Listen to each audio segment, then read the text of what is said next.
What's up, guys? And today we're going to be talking about everything you're going to need for Ruan Mei before actually pulling for her. And this is going over everything from her mats, her best in slot lightcones, her best in slot relics, and her best in slot relic stats, or what I believe them to be anyways. It could be different on release, just keep that in mind and take this with a grain of salt. But at least for the materials, this is 100% certain, and this is just what I think, or what I'm building for, or I guess farming for anyways, for all the other stuff. So without further ado, let's go ahead and hop into a couple things about Ruan Mei. We're first going to start off with her kit first, and then we'll get into everything and how you need to build her and stuff like that. So let's go ahead and talk about what her skill does first, or at least everything that I'm able to talk about in this video as of recording what her skill does. Maybe when this video is out, most of her kit will be released because they didn't talk about a lot of what she does. So starting off with her skill first, guys, this is basically going to be lasting for a certain amount of turns. Maybe you can have a 100% uptime, maybe you don't have a 100% uptime on this. But what this is going to do is going to be increasing the weakness break efficiency of all allies and increasing the damage done by all allies as well. Maybe it does that, maybe it doesn't. I can't remember what they said in the live stream, so take that with a grain of salt. Anyways, let's go on to what the ultimate does now. Her ultimate's going to be putting a field up that lasts for a certain amount of turns. When this field is up, all allies are going to have an all-type resistance penetration increase by a certain amount. And this is also going to apply stacks on enemy as well. Basically, what these stacks do is whenever an enemy attempts to regain or recover from a weakness break, it'll basically trigger their weakness break again, or double their weakness break duration, I should say. And this is going to do some other stuff as well. Maybe it makes them take a longer turn based off of something that her whole kit's about. Can't really say that. Maybe break effect is very, very smart for Ruan Mei. Let's just put it that way. We can't really talk about what else this is going to do, but this is going to get a lot stronger when they actually release the full kit breakdown and stuff like that. Sorry, my cat's whining in the background because she wants petty pookers. I'll be right back. Anyway, sorry about that. Now let's talk about what her talent's going to be doing now. I'm not sure if they talked about this in the live stream or not, of what her talent does, but it may or may not increase the speed of your team. It may or may not do extra damage to enemies that get weakness broken by any of your other allies. So, yeah, very kind of clutch, maybe. Very clutch. And also, there's some trace bonuses, too, that really help out the cause for that as well. So, that's also very cool. But with kind of like a basic breakdown of her kit out of the way, her kit's very strong for really just doing a lot of damage. She is going to be great for doing a lot of damage and keeping enemies' weakness broken, which is a very integral part to most battles because obviously you want to break the enemy shield so their actions are delayed, and you're doing that big bursty damage whenever you're breaking their shield. So having increased weakness break efficiency, on top of that increasing break damage, and on top of that increasing just damage in general, maybe increased speed. This is all looking to be super good. But with that out of the way, let's go ahead and talk about now what everything you need for her is, or like really everything that you're going to need for this character in general. Going from everything like XP, credits, the trace materials, to things like her signature light cone if you plan on pulling for that, and just everything combined at the very end in a very comprehensive chart. If there's anything I can change in this section, let me know in the comment section down below.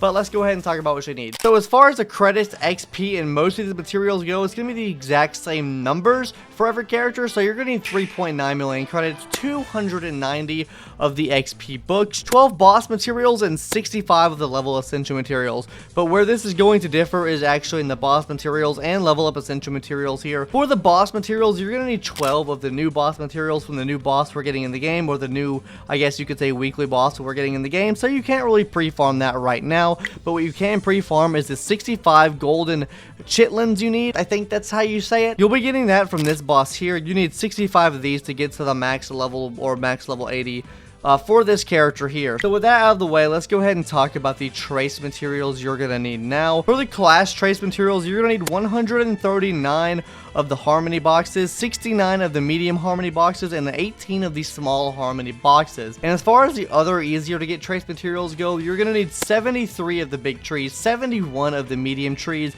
and 56 of the small trees. Now this is going to be good to go to max out every single trace. This is even including the basic attack as well. So obviously amounts will be a bit lower than this if you don't plan on maxing that out, even though I do recommend maxing out all of her talents in general. Other than her basic attack, I really don't think you need to max that out, but I would recommend maxing out all of her other talents. And now I'll show you what you're going to need for her light cone if you plan on pulling for her light cone, because it is going to be her best in slot light cone. I'll go ahead and throw that little teaser out of the way right now. Her light cone mats are going to be right here on screen. 890,000 credits, 166 of the XP materials, 15 big harmony boxes, 12 medium harmony boxes, and 4 small harmony boxes. And then you're going to need 14 trees, 20 medium trees, and 20 small trees.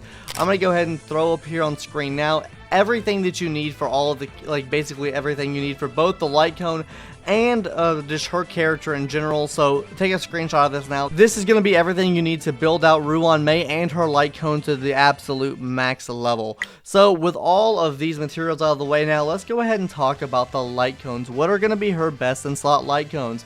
Firstly, I want to say her signature light cone is going to be her best in slot light cone, because I mean, really, what character's best in slot light cone is not their light cone in terms of 5 stars go, right?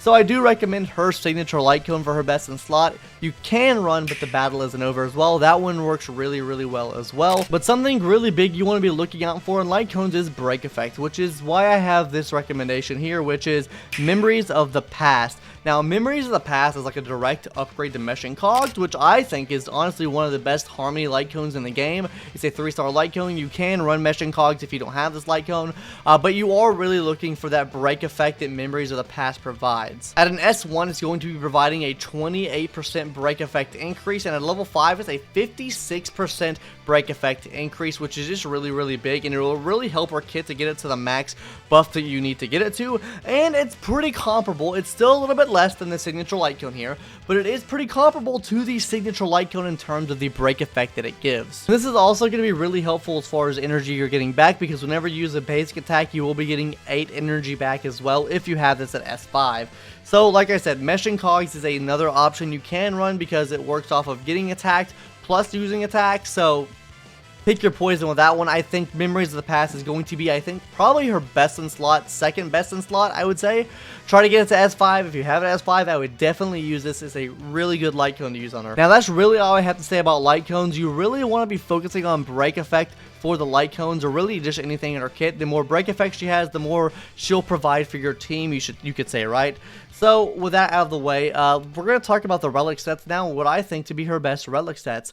Now, her best relic set to me is probably the 4-piece of the banditry set. The full kit will be providing you at least 32% extra break effect in the kit, which is going to be really, really clutch. Alternatively, you can run like maybe a 2-piece break effect and 2-piece something else, like maybe a 2-piece speed set or something like that. So I mean, there are obviously other options you can run because you do want her to have enough speed, but I do recommend the 4-piece thief of the shooting meteor for just to be increasing the, I guess, the guaranteed break effect that you can get on her. As far as that planner sets go, I would recommend Talia Kingdom of Banditry. This is going to be increasing that break effect by an extra 16%, and if you can get over 145 speed, it'll be giving you an extra 20% increase to the break effect as well. You want a break effect as high as possible, like I said before, and this will definitely help you getting to that goal, especially without having to sacrifice the main or substats to get to that goal of getting as much break effect as possible. Now, let's go ahead and talk about what these main and substats are actually going to be. Starting off with the main stats first, on the boots, I would recommend speed. Here, you want her to be as fast as possible and cycling as much as possible. Now, on the body, I would recommend either HP or defense. Here, I wouldn't really run for much attack here. You can't get break effect on the body or really anything other than the rope, which we'll talk about in a second here. So you want her just to survive as much as possible. Obviously, if you do survive already and you want to go more DPS, that is also obviously another option you can run here. Now, as far as that rope goes, I do recommend either running energy regen or break effect here, whatever one suits your privy more.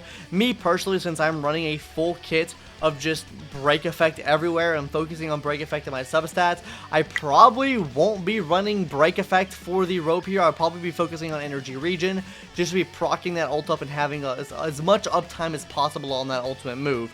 Now, hopping into the sphere is going to be HP or defense percentage as well. I think that's pretty self-explanatory. Now, but hopping into the substats, it's going to be, I think, pretty self-explanatory. The main substat you want to focus on here is going to be break effect. You want as much break effect as possible. Just like with Bronny, you want as much crit damage as possible. Her stuff scales off of crit damage. Maybe Ruan Mei scales off of break effect. So just give her as much break effect in these substats as possible.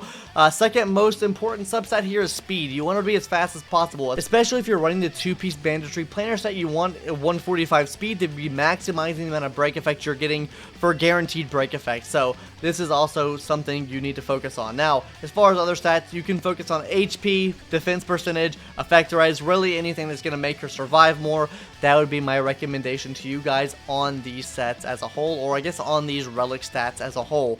Now, with all of this out of the way, that's really everything that really, I guess, needs to be talked about here. I mean, we can't really go into all the details of her kit and everything like that until it releases. Now, maybe by the time this video releases, that will be out. I don't know. But yeah, that's really everything that I have to say there. We can talk a little bit about team synergies and stuff like that. I mean, she can really be run on whatever team you want her to be run on.